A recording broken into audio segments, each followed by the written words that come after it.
Hi, I'm James Shillinglaw for Insider Travel Report, and I'm here with most of you, a very familiar face, Richard Fain, who is the chairman and former CEO of Royal Caribbean Group. And we haven't seen Richard in a while, though I guess we're going to be on an inaugural later this summer. We're looking forward to that. But we wanted to talk to Richard about his new book, and it's called, and I should say this, Delivering the Wow. Okay, if you can see that. I don't know if you can see that. Now you can. Okay.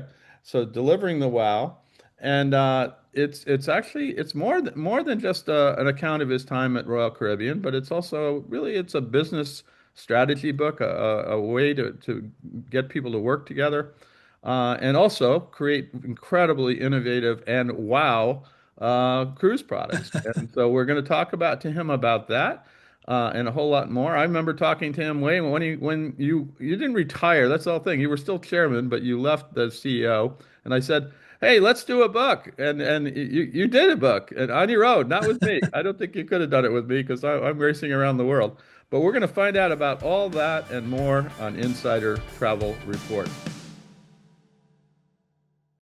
Richard, first of all, great to see you. How are you doing? Well, I'm terrific. Thank you, James. And it's really good to see you. And as you say, a number of people had said to me, you should write a book. And I never thought I would. But too many people said to me, my goodness, Richard, the culture at Royal Caribbean is so extraordinary, so special, and unique. And I, whoever the speaker was, think that people could learn from that experience. So it ended up driving me to write the book, and I had a good time doing it.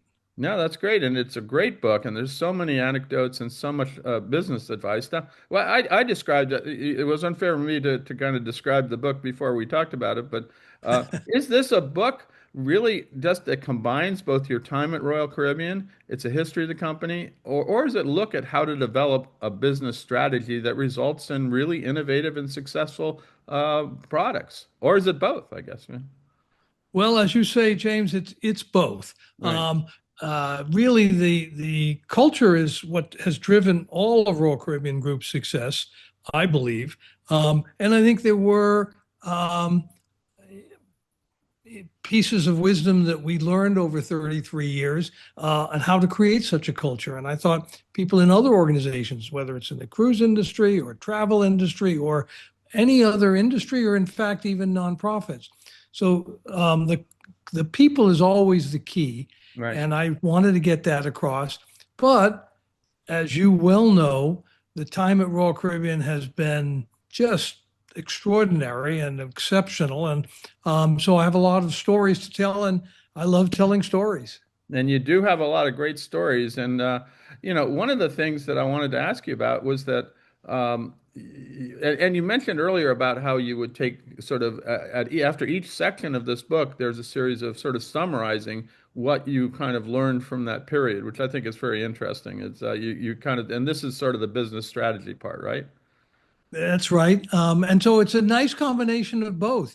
We get to talk about business strategy and developing a culture. And at the same time, I get to tell some of the more interesting stories. One of the things that surprised me was how much I had to cut. I had too many stories I Oh wanted wow, to you could have tell. made a book. It's most people think this is a very manageable book. It's only about 224 pages or something like that, and but I think you could have gone to 500 there. Well, It would have been easy, but I think this ended up being a nice balance. there you go. Makes it Well, an easier read. you can always do part two. Richard Fain's Revenge. There we go. But let's talk about one of the things in the anecdotes you talk about is the first what I would say the first revolutionary ship, Sovereign of the Seas, that Royal Caribbean developed, and how you developed that. Was this ship crucial to the transformation of Royal Caribbean? What was it about Sovereign of the Seas that made it so revolutionary and really transitional? Well, everybody is looking for that one pivotal moment, that one tipping point where all of a sudden everything changes. And I think part of what I learned was it's really not seven principles of great executives. It's a whole series of a focus on the culture, and the design of and the conceiving of the sovereign seas really started a process. I Hmm. don't think it was the end. I don't think it was the pivotal moment, but it started a process of seeing just how passionate and energized and empowered people coming together can move a company and ultimately an industry in a different direction. And so we were coming off a time where cruise ships had finally come into their own, but Hmm. they were still appealing to a niche market. And as part of the issue of whether not designing the ship at the beginning, but whether or not we should even build a ship, we Right. really focused on, were we looking at the right market?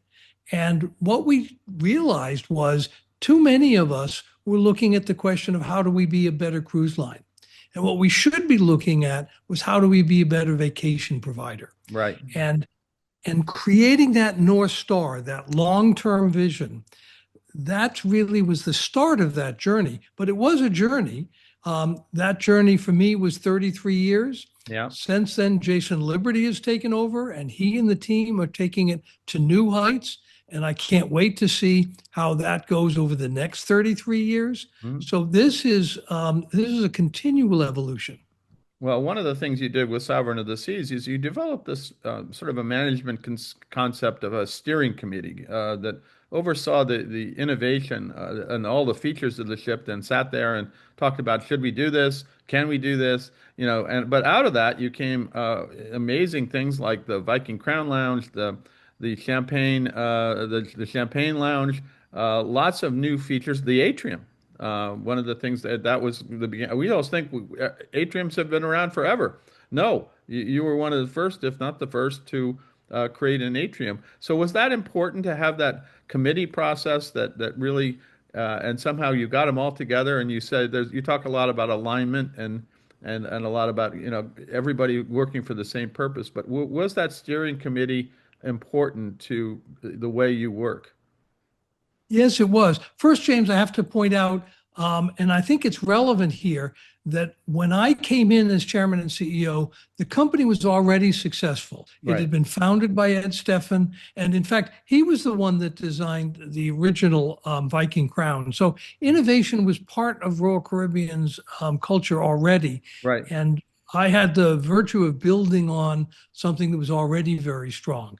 But the steering committee concept was incredibly important because really it instead of a few people going off into a back room and designing the ship and doing so based on prior designs, we really brought in the entire management team, marketing, sales, Mhm. technical, and said, what are we trying to accomplish here? And and the steering committee really kept our focus on that long-term North Star of what do we want to do? How do we appeal to the people who aren't now cruising? Right. And what can we do different? And the atrium, which we ended up calling the Centrum, was really pivotal to that because it gave the ship a heart. It gave the ship a center. It made it easy to get around, and it enabled us to provide the other aspect that was novel to the Sovereign of the Seas, which is the idea that it should be much more than just a place to transport you from point A to point B in luxury with a nice dinner and a decent show afterwards. It became an entire thing. So it allowed us to bring in all kinds of new activities. So up until then, the pattern had been you read during the day in a great lounge chair. I remember, should we have a shuffleboard court on board was a big Now question. that's a debate. That was a debate, and not putting it on was a major choice on our part. Right, And all of a sudden, you said, no, you don't go to dinner, go to the show, and go to bed. You want activities, you want choices, more dining rooms, more real shows, a real theater instead of a lounge with a few singers.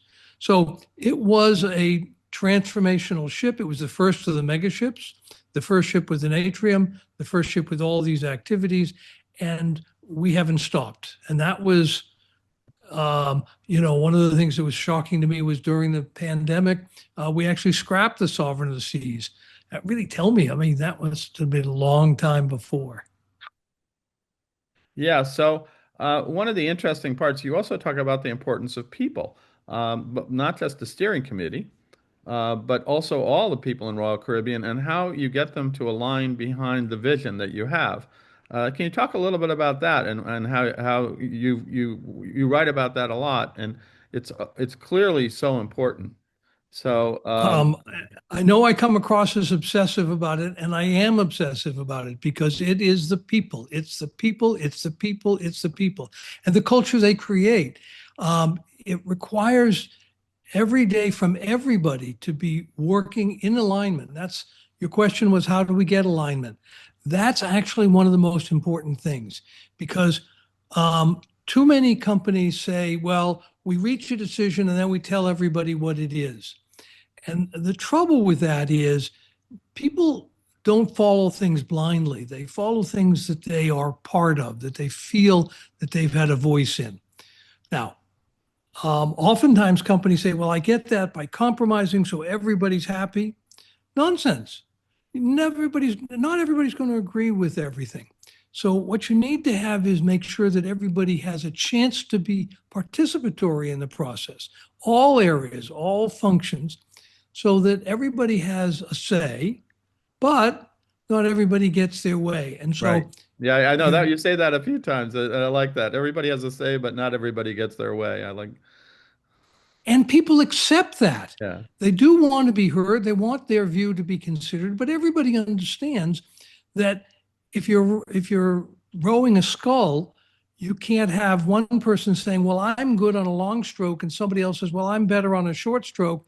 So we'll just balance. No, you have to. The coxswain has to set the pace, and it's important everybody follow that. So alignment is key to success as well, and having a steering committee process, cross fertilization allows people to participate in the process and ends up with, you see, some wonderful outcomes. absolutely. And we're going to talk about them.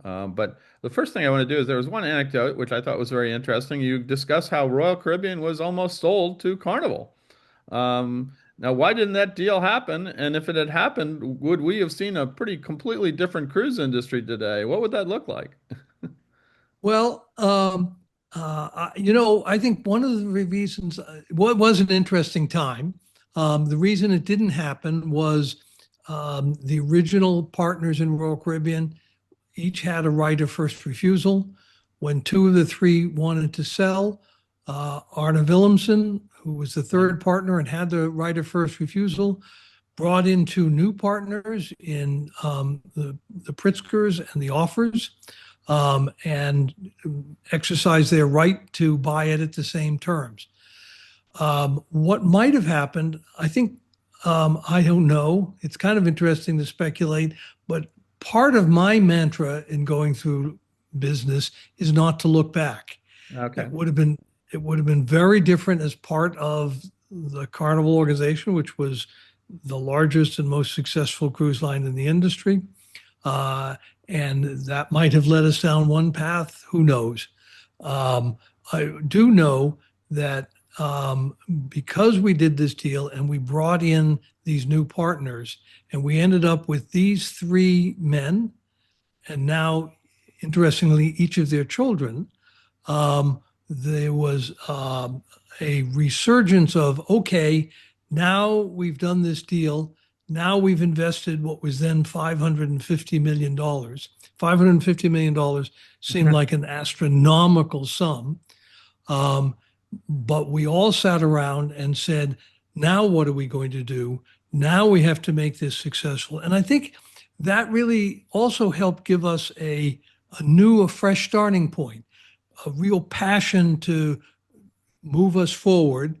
And the result is that here we are 35 odd years later, and the company has gone from 550 million in value to over 90 billion. It's been Wow. an extraordinary period of time. Well, I guess you did something right, and I guess I have a feeling that we wouldn't have seen some of these innovations. Carnival is a wonderfully innovative company, but whether they would have approved what we're going to talk about next, because this is the where you're talking about alignment and how you came to develop such products, incredible products after Sovereign as Oasis of the Seas and Icon of the Seas. Why are these ships so important to Royal Caribbean as a company and to the development of the cruise industry overall, would you say? Because these were really revolutionary. You talk about, how can we build these things? And you kept running up against ship architects who said, you can't do that on a cruise ship. And then you discovered ways to do it, right? Well, I think we had to overcome a lot of sense, and I think one of the biggest things that we had to overcome was our own sense of self satisfaction. Right. Um, you know, all of these are progressions. Every one of them is an important milestone, but it's important to understand that everyone built on the success that preceded it, and Right. it's been a continual progression, and it will continue to be a continual progression. And it was that insatiability. It's wow, Sovereign was transformational. Not how do we milk that? How do we Yeah. rest on our laurels? It's how do we beat that? And it's this constant. We need to do better. And so Sovereign led to Vision, Vision led to Voyager, Voyager led to Freedom, Freedom led to Oasis, Oasis Yeah. led to Icon, and on we go. Um, Every and one of these things is incredibly new, innovative concepts, and I've been lucky enough to watch, at least since the late '90s, this whole the development of this, and you're always doing something new. You have a section where you're talking about the climbing wall, and you put that in. I guess it was in Oasis. Where was the first one? It was Voyager. earlier. It was actually earlier. Yeah, Voyager. And you said, well, who wants to do that? And but it wasn't even a matter of who wants to do that, it's how many people would talk about it, right? Well, this is actually it's a perfect example, and it's a perfect example of the power of the people. Mm, The people at Royal Caribbean Group are just so extraordinary, and we had a team of three actually quite young, new employees, relatively new employees, who I had asked to come up with a concept, and they came up with this rock climbing wall. yeah. Um, and I actually went to a local, I didn't tell them this, but I went to a local place and tried it out, and it was terrible. Who would want who would want to do this? It was ridiculous. So I told them so, as a little more politely than I'm admitting now, and that I was thinking at the time. And I said, come up with three different ideas. They came back with three different ideas, but they said, no, we still like the rock climbing wall. And they insisted on pressing this ridiculous idea. It was the least terrible idea of the four, so I agreed to it. We put it on the ship, and it was a success from day one. And all of a sudden, we had to go, and it was so good we put it on all of our ships, all of our Sure. Royal Caribbean ships.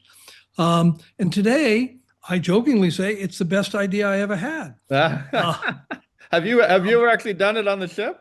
well, I've tried. You I've tried. tried. I have nobody's listening, so I can tell you that I That's didn't right. make it to It's the just top, between but I us. did try. I try all of our features. Yeah, I In know that. any Yeah. in any event, and I'm better at some of them, but not rock climbing. But the point was, it wasn't just that it was a fun activity, Right. but it also says something about cruising. You know, one of the things we were trying to overcome was the old stereotype that cruising was for sedentary people. Right. Well, nonsense again. No, how do you think it's sedentary when you have a rock climbing wall and you have water slides and you have flow rider and you have skydiving simulators? And I have seen you try the flow rider, so I know that happened. But well, I'm good at it, I I hope. know you are. You actually Hey, one I of the want the record to be clear on this. I didn't just try it. Now that I knew for the very first time, I knew that one made sense. there you go. Um, and So it was making ourselves, and this really flows from the very first steering committee. The very first focus on Sovereign of the Seas was how do we become a vacation provider and not just another, albeit very good cruise line. Right. And it's the people, and it's the people who came up with that. They stood by it. Also, we had to push because you talk about the technical problems, but there was also an economic problem. How conceptually, if you look at an atrium, most of the space is empty space. Right. That space costs just as much to build, whether it's empty or it's got a cabin in it. So how do you justify these these thousands and thousands of cubic feet of wasted air just to make the ambiance feel good, just to make the ship feel expansive and Right. and and and gracious? How do you justify that economically? Well, if we're going to be a real competitor in the vacation market, we need to provide an extraordinary vacation. So we had to overcome the technical and the financial objections. No, and there's some amazing innovations. I mean, you started to go through some of them, but you can do skydiving, bumper cars. You talk about your North Star, but you also had the thing on the quantum class. What is it? What that was The called? North, it's It is. called the It's North also Star. called the North Star. I was right. And so you have that. All You these were. innovations. I once saw you dress up in boxing gear, and you had a boxing ring in one of your fitness centers. I remember that a long time ago. So you've had all these innovations, but then you've moved now, and you were at the start of it to move to doing some innovative things with what we all call private islands in the business. And so you developed, you really did Perfect Day at Coco Cay. You got more. There's Perfect Day in Mexico coming, and there's all these things. Why are these also important to Royal Caribbean as a company, and why did you focus on the land portion? Well, this is all part of this concept, which really goes back now decades. Um, how do we make sure that we are a true vacation provider and not just a cruise ship? Right. And James, you've heard people say in the past, "Gee, is the ship now becoming the destination?" Hmm. And particularly when we started building the even larger, the Voyager class, the Freedom class, the Oasis class, is the ship, the Edge class, is the ship now the destination? Right. And and we've said, no, the ship is an important part of your vacation. And so it's been part of our North Star for a long time now to become a vacation provider. And that means also providing the same kind of quality that we do on the ship on land. Well, if I go to New York, which is a fun city to visit, Sure. um, but I get in a taxi cab and that taxi driver may be nice or not nice. I go to a restaurant and I may have a great meal, or the waiter may or may not be terrific. But if I go on a ship, or if I go on a Royal Caribbean vacation, we control all the aspects of it.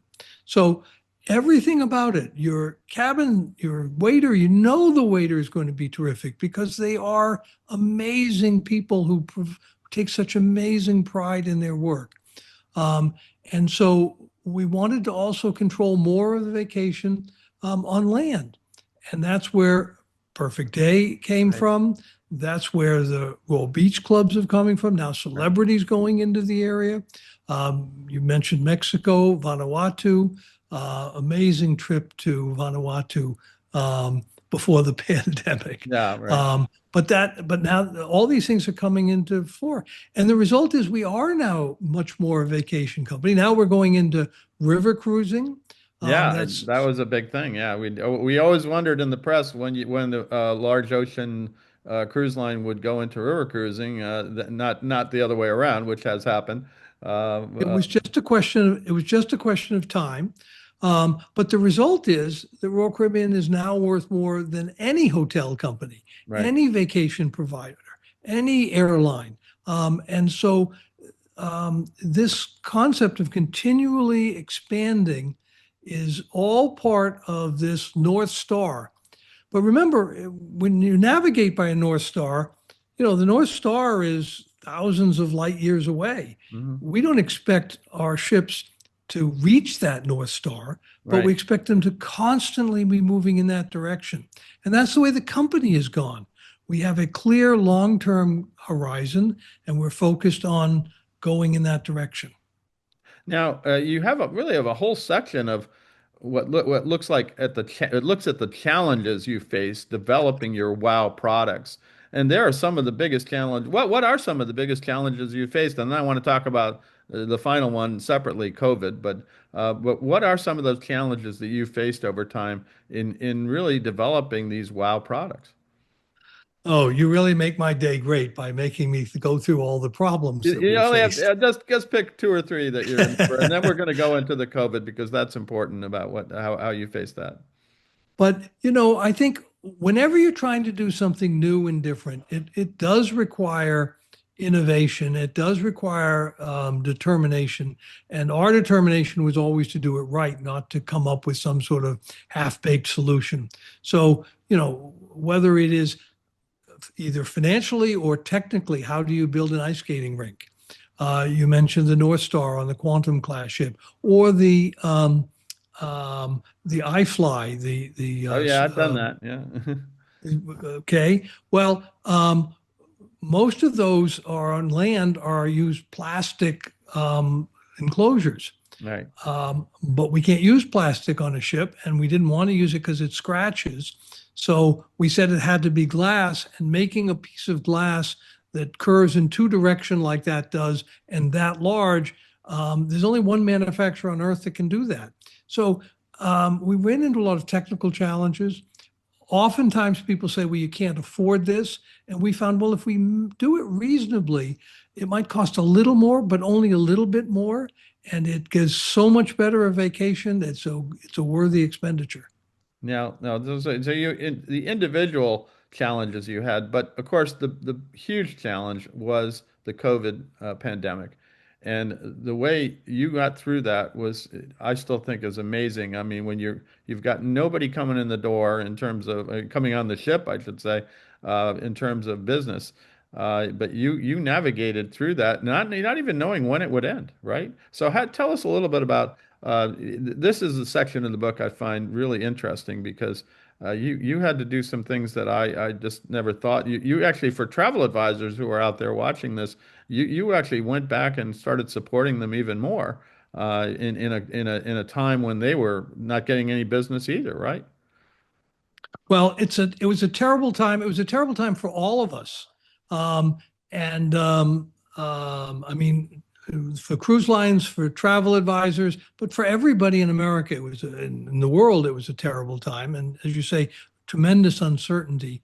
I really think it all comes back to that culture. The 30 odd years that we had spent developing that culture really paid off because what we did and what we were able to do during COVID was quite dramatic. The key from my point of view was something you mentioned early in the interview was alignment. Hmm. We early on said, "What's our goal here? What's our North Star? Where do we want to be? And what's our long-term vision?" Almost everybody I know was saying, "Oh my God, you have no revenue. How are you going to survive next week?" Yeah. And believe me, there's a temptation to say, woe is me. But woe is me doesn't accomplish anything. But a long-term vision, and our vision was very simple, very straightforward. We're going to come out of this strong. And when this does end, and we didn't know when that was, we are going to be in a position to move forward with speed. And that did mean taking care of our employees, even though because they're suffering terribly too. It did mean trying to help travel advisors because when the pandemic ended, we knew we were going to need these people. And I remember, I mean, the calls I received from travel advisors as we were starting up were heartwarming. But I think probably the most impactful day for me was the first ship back. The first two ships were Celebrity Edge, the first Right. two ships in America, Celebrity Edge and Freedom of the Seas. Hmm. And in both cases, but starting, the first one was Celebrity Edge. I went to it. The crew were back. I was supposed to be meeting some people in the plaza on board. So there was no gangway, no regular gangway. I went in through the crew gangway. Mhm. Normally it's a 30, 40, 50-foot walk to the elevators up to would take me up to the plaza. Um, I came in through the gangway. It took me an hour and a half to go from the gangway to the elevators. And the reason was it was crowded with crew. Right. Every single one of them had a story, a terrible but wonderful story about their term, how they got through the pandemic. Everybody was crying. I've, I've never taken so many selfies.